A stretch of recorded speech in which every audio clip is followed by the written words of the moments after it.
Hi friends, മണിമുത്ത് സീരിയലിൻ്റെ latest episode റിവ്യൂയിലേക്ക് എല്ലാവർക്കും സ്വാഗതം. അങ്ങനെ തന്നെ കൃഷ്ണ ജനലിൻ്റെ അവിടെ നിൽക്കാട്ടോ ചെയ്യുന്നത്. അപ്പോഴത്തേനും മണിക്കുട്ടി വന്നിട്ട് ചോദിക്കുന്നുണ്ട്, എന്താ വെച്ചാൽ ഈ ജനലിൻ്റെ അവിടെ നിൽക്കുന്നത്, എന്ത് കണ്ടിട്ടാണ് നിൽക്കുന്നത് എന്നൊക്കെ പറയുന്നുണ്ട്. മണിക്കുട്ടി വന്നോ, ഞാൻ ഒരു കുയിലിൻ്റെ സ്വരം കേട്ടു, അതുകൊണ്ട് ഇവിടെ നിന്നതാണ്. കുയിലോ, നല്ല രസമല്ലേ അതിൻ്റെ പാട്ട് കേൾക്കാൻ, പക്ഷേ ഇന്ന് എന്താണാവോ അത് വന്നില്ല എന്ന് പറയുന്നുണ്ട്. അതിന് കുയിലുകൾ രാത്രി പാട്ട് പാടുക അച്ഛാ എന്ന് ചോദിക്കുകയാണ്. ഓ, രാത്രിയാണല്ലേ, ഞാൻ ഇതിൻ്റെ കാര്യം മറന്നുപോയി മോളെ. ഇപ്പോൾ കണ്ണ് കാണാത്തതുകൊണ്ട് രാത്രിയും പകലും ഒക്കെ എനിക്ക് ഒരേ പോലെയാണെന്നൊക്കെ പറയുന്നുണ്ട് കേട്ടോ. അച്ഛൻ ഇങ്ങോട്ട് വന്നേ, അച്ഛന് ഞാൻ പാല് കൊണ്ടുവന്നിട്ടുണ്ട്. അങ്ങനെ മണിക്കുട്ടി കൃഷ്ണയ്ക്ക് പാൽ കൊടുക്കുന്നുണ്ട്. പാൽ കൊടുത്തതിന് ശേഷം അച്ഛൻ കുടിക്കുമെന്ന് പറയുന്നുണ്ട്. അപ്പോൾ കൃഷ്ണ ചോദിക്കുന്നുണ്ട് മണിക്കുട്ടിയോട്, മണിക്കുട്ടി കുടിച്ചോ? ഞാൻ കുടിച്ചു അച്ഛാ എന്ന് പറയുന്നുണ്ട്. എന്നാൽ ഇതൊന്ന് കുറച്ചുകൂടെ കുടിച്ചോ, മോള് കുടിച്ചോ എന്ന് പറയുന്നുണ്ട്. വേണ്ട, അച്ഛൻ തന്നെ കുടിച്ചാൽ മതി എന്നും മണിക്കുട്ടി പറയുകയാണ്.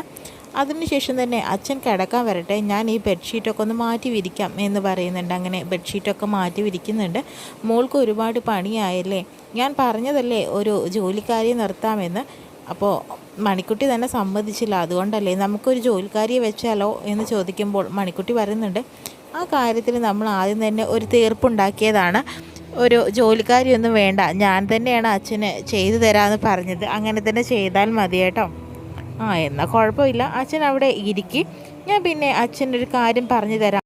അങ്ങനെയാണെങ്കിൽ എൻ്റെ സഹായം ഇല്ലാതെ തന്നെ അച്ഛന് ബാത്റൂമിലേക്കും അതുപോലെ പുറത്തേക്കുള്ള ഡോറിൻ്റെ അടുത്തേക്കൊക്കെ പോകാൻ എളുപ്പമല്ലേ എന്ന് പറയുന്നുണ്ട്. എന്നാൽ അച്ഛനൊരു കാര്യം ചെയ്യും, അച്ഛൻ എന്തായാലും ബാത്റൂമിലേക്ക് പോകുന്നത് ഒന്ന് നടക്ക്, ഞാൻ പറഞ്ഞു തരാം. അങ്ങനെ കൃഷ്ണയ്ക്ക് കാര്യങ്ങളെല്ലാം തന്നെ പറഞ്ഞു കൊടുക്കുന്നുണ്ട് കേട്ടോ. മണിക്കുട്ടി ഇത്ര സ്റ്റെപ്പ് നടന്നിട്ടുണ്ടെങ്കിൽ ബാത്റൂമിലെത്തും, അതുപോലെ തിരിച്ച് നടന്നാൽ ബെഡിലേക്കും, അത് കഴിഞ്ഞതിന് ശേഷം പുറത്തേക്കുള്ള ഡോറിൻ്റെ അവിടേക്ക് ഇത്ര സ്റ്റെപ്പ് വെച്ചാൽ എത്തും എന്ന രീതിയിലൊക്കെ മണിക്കുട്ടി കൃഷ്ണയ്ക്ക് ക്ലാസ് എടുത്ത് കൊടുക്കുക കേട്ടോ ചെയ്യുന്നത്. അതെല്ലാം തന്നെ കണ്ടുകൊണ്ട് നിൽക്കുകയാണ് നമ്മുടെ മുത്തിനാണെങ്കിൽ അത് നല്ല ദേഷ്യം വന്നിരിക്കുകയാണ്. അതിനുശേഷം മുത്ത് അവിടെ ദേഷ്യപ്പെട്ട് നിൽക്കുന്ന സമയത്ത് കാവ്യ അങ്ങോട്ടേക്ക് വരുന്നുണ്ട്. എന്താ മോളെ ഇങ്ങനെ നിൽക്കുന്നത്, അത് നീ ഇങ്ങോട്ട് വന്നേ പറഞ്ഞിട്ട് റൂമിനകത്തേക്ക് പിടിച്ചു കൊണ്ടുപോകുന്നുണ്ട്. അപ്പോൾ കാവ്യ പറയുന്നുണ്ട്, നീ എന്തിനാണ് കൃഷ്ണയുടെയും അതുപോലെ തന്നെ മുത്തിൻ്റെയും മണിക്കുട്ടിയുടെ കാര്യങ്ങൾ അന്വേഷിക്കാനായിട്ട് പോകുന്നത്? അതിൻ്റെ ആവശ്യമൊന്നും, അവർ വേറെ അന്യരാണ്, നമുക്ക് നമ്മൾ തന്നെയുള്ളൂ. അത് കൃഷ്ണ, അത് മണിക്കുട്ടിയുടെ അച്ഛനാണ്, അല്ലാതെ നിൻ്റെ അല്ല എന്നൊക്കെ പറയുന്നുണ്ട് കേട്ടോ. നിനക്കെന്താ കൃഷ്ണയോട് ഇത്ര ഇഷ്ടമായി തുടങ്ങിയോ മുത്തേ എന്ന് ചോദിക്കും. മുത്ത് പറയുന്നുണ്ട്, എന്താ അമ്മ എങ്ങനെയൊക്കെ പറയുന്നത്, കൃഷ്ണയോട് നിനക്ക് ഇഷ്ടമുണ്ടെങ്കിൽ ഈ അമ്മയെ നീ മറന്നേക്ക് എന്നൊക്കെ പറയുന്നുണ്ട്. എനിക്ക് അങ്ങനെയൊന്നും ഇല്ല അമ്മ എന്നൊക്കെ പറഞ്ഞിട്ട് മുത്ത് പറയുന്നുണ്ട് കേട്ടോ. അപ്പോൾ കാവ്യയ്ക്ക് നല്ല വിഷമമൊക്കെ ആവുന്നുണ്ട്.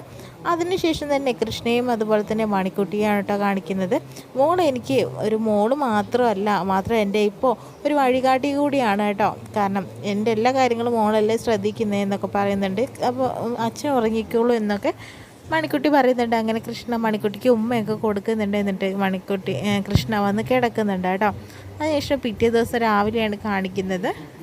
മണിക്കുട്ടി പ്രാർത്ഥിക്കുന്നൊക്കെ ഉണ്ട്. പ്രാർത്ഥിക്കുന്ന സമയത്ത് തന്നെ പല കാര്യങ്ങളും മനസ്സിലൂടെ കടന്നു പോവാണ്. കൃഷ്ണയെ അടിക്കുന്നതും അതുപോലെ തന്നെ കാവ്യയും കൃഷ്ണയും തമ്മിൽ പിരിയുന്നതെല്ലാം തന്നെ മണിക്കുട്ടി ആ പ്രാർത്ഥനയിൽ എല്ലാം ഉൾപ്പെടുത്തിയിട്ട് തന്നെയാണ് പ്രാർത്ഥിക്കുന്നത്.